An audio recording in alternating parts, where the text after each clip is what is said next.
মাতৃত্বকালীন ভাতা পেলেন ৮৫৫ টাকা। খুশি সুবিধাভোগীরা। ঢাকায় সরকার ঘোষিত মাতৃত্বকালীন ভাতা কর্মসূচির আওতায় ৮৫৫ টাকা পেয়েছেন একজন সুবিধাভোগী। আজ দুপুরে ২৮/৮/২০২৫ তারিখে বিকাশ অ্যাকাউন্টের মাধ্যমে এই টাকা জমা হয়। এই সরকারি সহায়তা পেয়ে তিনি আনন্দ ও সন্তুষ্ট প্রকাশ করেছেন।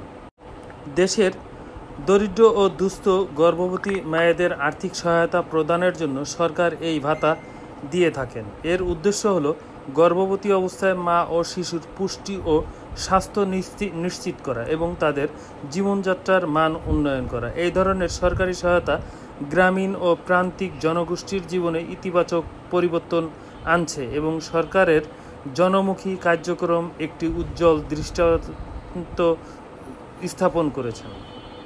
ছবিতে দেখা গেছে তার মোবাইল ফোনে আসা একটি বিকাশ মেসেজ মাতৃত্বকালীন ভাতা বাবদ ৮৫৫ টাকা প্রাপ্তির বিষয়টি নিশ্চিত করা হয়েছে। মেসেজে উল্লেখ করা হয়েছে, ইউ হ্যাভ রিসিভ ৮৫৫ টাকা ১০ পয়সা অ্যাজ গিফট, অর্থাৎ এটি সরকারের পক্ষ থেকে একটি আর্থিক অনুদান।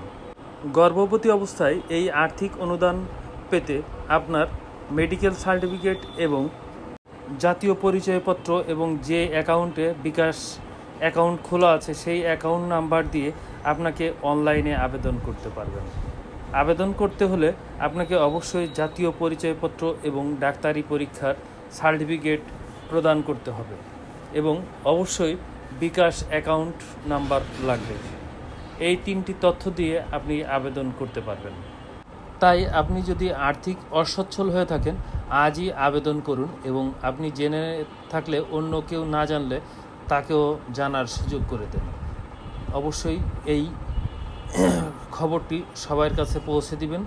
যারা গ্রামের প্রত্যন্ত অঞ্চলে আছে, যারা জানে না, তাদের কাছে খবরটি পৌঁছে দিবেন এবং সবাই শেয়ার করবেন, তাহলেই সবাই জানতে পারবেন। ধন্যবাদ, ভালো থাকবেন। আসসালামু আলাইকুম।